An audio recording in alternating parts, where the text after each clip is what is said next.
नमस्कार, हर हर महादेव साथियों।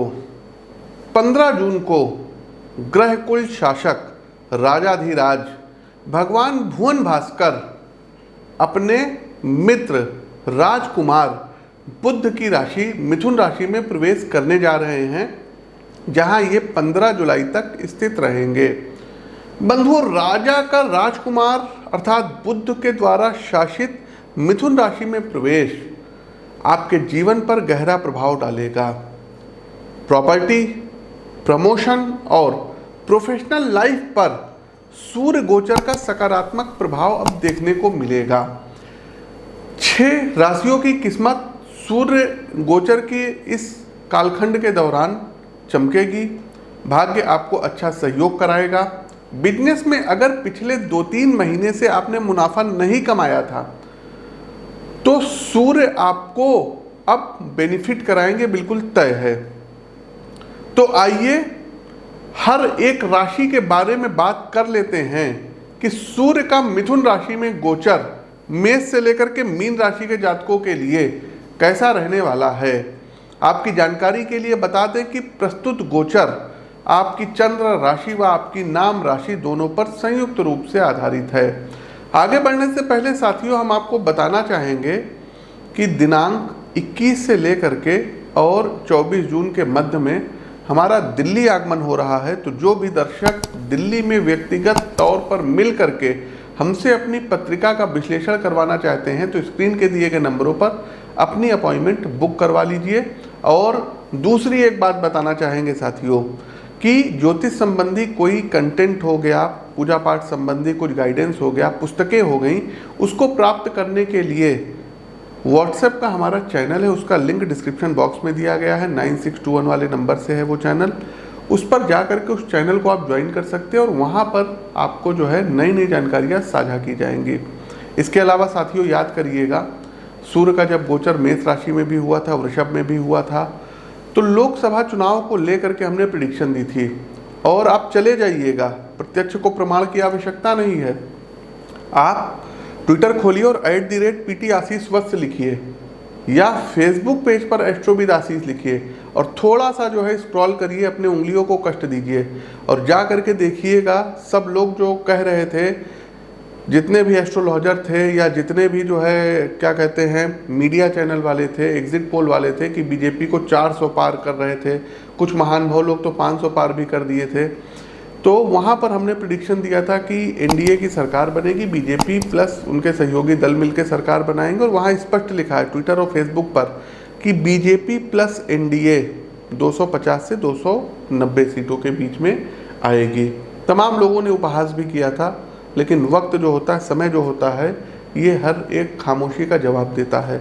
तो वहाँ पर वो हुआ। इसके साथ साथियों प्रेडिक्शन इसमें थोड़ी सी गलत भी हुई थी। गलत ये हुई थी कि कुछ सीटों की हमने प्रेडिक्शन दी थी, लगभग ये मान के चलिए अगर हमने 60-70 सीटें बताई थी तो उसमें 3-4 सीटों की प्रेडिक्शन गलत निकली थी। तो उसके लिए हाथ जोड़ करके माफ़ी, क्योंकि 100% कोई प्रेडिक्शन सटीक दे नहीं सकता है। 60 से 70%, 80% तक यदि प्रेडिक्शन आपकी सही बैठती है तो बहुत अच्छा रेशियो है। और अगर किसी व्यक्ति की 100% प्रेडिक्शन सही निकलने लगेगी तो फिर वो ब्रह्मा नहीं हो जाएगा। तो ठीक है, बहुत अच्छा है, जो है अच्छा है। हमने वहाँ पर देखिए स्टेट वाइज भी प्रेडिक्शन दी थी, चाहे वो यूपी को लेकर के हो। हमने क्या लिखा था कि अखिलेश यादव जी कन्नौज से जीतेंगे, डिम्पल जी मैनपुरी से जीतेंगे, धर्मेंद्र यादव आजमगढ़ से जीतेंगे, फिरोजाबाद से अक्षय यादव जीतेंगे, बदायूं से जो है आदित्य जीतेंगे। तो इन सब के बारे में हमने प्रेडिक्शन दी थी। गोरखपुर सीट का बताया था रवि किशन, बनारस सीट और लखनऊ सीट का तो तय था जीतना। राजनाथ सिंह जी लखनऊ से और बनारस से मोदी जी जीते हैं। इसके साथ साथ साथियों हमने जौनपुर सीट की भी प्रेडिक्शन की थी। हमने अमेठी सीट के भी बारे में बताया था, सुल्तानपुर सीट के भी बारे में बताया था, कैसरगंज सीट के बारे में हमने बताया था कि करण भूषण वहाँ से जीतेंगे, मुरादाबाद सीट का बताया था, कैराना सीट का हमने बताया था। तो इतनी सारी हमने प्रेडिक्शंस दी थी। और इसके बाद साथियों झारखंड की हमने जो प्रेडिक्शन दी थी 14 सीटें थी और हमने बोला था कि यहाँ पर 8 सीटें बीजेपी की आएंगी और एक आपके जो सहयोगी घटक हैं वो भी जीतेंगे। तो 9 सीटों की वो प्रेडिक्शन बिल्कुल 110% सटीक थी। स्क्रीनशॉट आप देख सकते हैं। इसके अलावा अब आते हैं गुजरात में। गुजरात में हमने जो भी प्रिडिक्शन दी थी सभी सटीक थी। उत्तराखंड की 5 सीटों का हमने प्रिडिक्शन अपने फेसबुक पेज पर लिखा था, उसका आप से देख सकते हैं, स्क्रीनशॉट देख सकते हैं और सभी के लिंक डिस्क्रिप्शन में है, या आप खुद फेसबुक के थ्रू या यूट्यूब या जो है आप ट्विटर पर जा कर के देख सकते हैं। मध्य प्रदेश के बारे में हमने बताया था। तो अधिकतर क्योंकि समय कम था और कुंडलियाँ बहुत ज़्यादा थी तो लोगों के बारे में हमने अक्षरशः बताया था और जा कर के वो चीज़ें सत्य हुई। कोई पब्लिसिटी नहीं कर रहे हैं, ये देखने के बाद कोई ज़रूरी नहीं आप हमसे कुंडली दिखवाइए, लेकिन ज्योतिष पर यकीन करिए। देखिए, एस्ट्रोलॉजर गलत हो सकते हैं, ये विद्या नहीं गलत हो सकती है। आपके आसपास तमाम बुद्धिजीवी एस्ट्रोलॉजर्स हैं, ज्योतिषी हैं, उनसे जा कर के मिलिए, दिखवाइए। लेकिन जो फेक प्रोपेगेंडा ये एस्ट्रोलॉजर्स लोग, ज्योतिषी लोग चला रहे हैं, AM PM न्यूज़ वाले जो भी चला रहे हैं, ये हो जाएगा, वो हो जाएगा, उनकी सरकार बनेगी, चाहे जो हो जाए, गलत है तो गलत है। और गलत होने पर भी गलती ना मानना, ढीठता से उसी के ऊपर डटे रहना, नहीं ऐसा नहीं है, वैसा होगा, वैसा नहीं वैसा होगा, ये काफ़ी कुछ जो है व्यक्ति के पतन का कारण होता है। खैर, क्या करना, आगे बढ़ते हैं। वीडियो लाइक कीजिए, शेयर कीजिए। मूल मुद्दे पर आते हैं कि सूर्य का मिथुन राशि में गोचर का सभी 12 राशियों पर क्या प्रभाव रहेगा। धनु राशि। धनु राशि के प्रिय मित्रों, आपके व्यापार एवं वैवाहिक जीवन पर मिथुन राशि में प्रवेश कर रहे सूर्य सबसे अधिक प्रभाव डालेंगे। सबसे पहले व्यापार एवं स्टार्टअप की बात कर लेते हैं। यदि सूर्य की प्रकृति को देखें तो ये स्वभाव से सात्विक एवं अग्नि तत्व प्रधान ग्रह हैं। साथ ही राजा की उपाधि भी ये रखते हैं।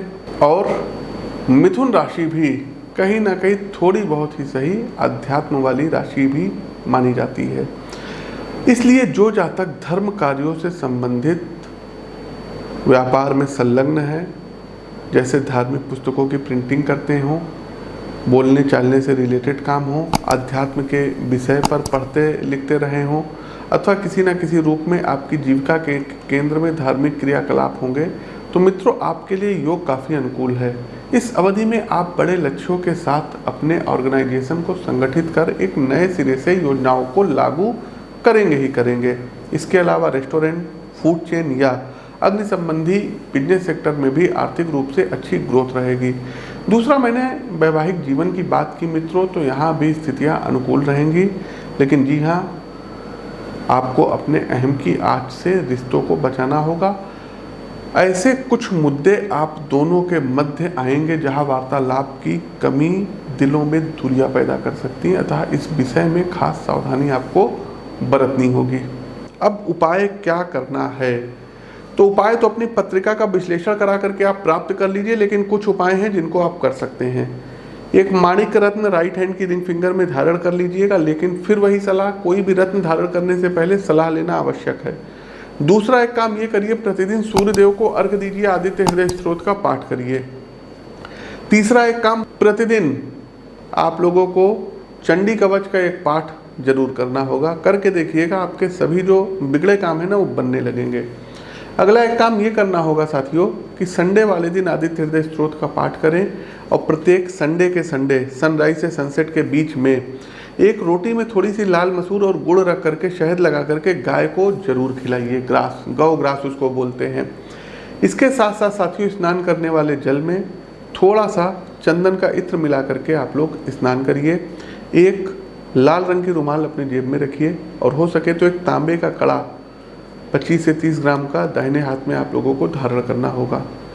तो ये कुछ उपाय हैं जिनको आप कर सकते हैं और अनुकूलता प्राप्त कर सकते हैं। प्रिय दर्शकों, हमारा प्रस्तुत गोचर कैसा लगा कमेंट बॉक्स के माध्यम से अवगत अवश्य कराइए। नए हैं तो चैनल को सब्सक्राइब करिए, बेल आइकन दबाइए। अपनी वाणी को विराम देते हुए ज्योतिष के इस मंच से मैं पंडित आशीष वत्स आप सभी प्रबुद्ध साथियों से विदा लेता हूँ। नमस्कार, राम राम।